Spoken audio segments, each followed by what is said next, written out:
দিয়া জান্নাতে যাবে, কয় নেকি দিয়া? একটা নেকি দিয়া জান্নাতে যাবে এই উম্মত। অন্য উম্মতের কথা জানি না আমি, এই উম্মত এক নেকি দিয়া জান্নাতে যাবে। নবীর একটা আদর্শের কারণে জান্নাতে যাবে। সিরত মানি আদর্শ, আর এটা আমরা কদমে কদমে মুহতাজ।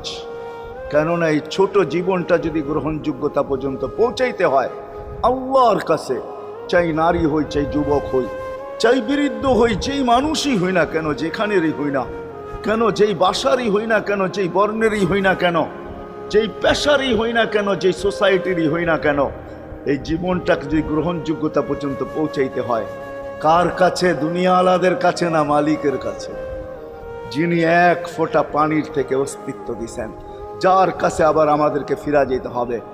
পালানের কোনো সুযোগ নাই। এই জন্যই কোরআন আমাদেরকে বোঝায় আইনাল মাফার।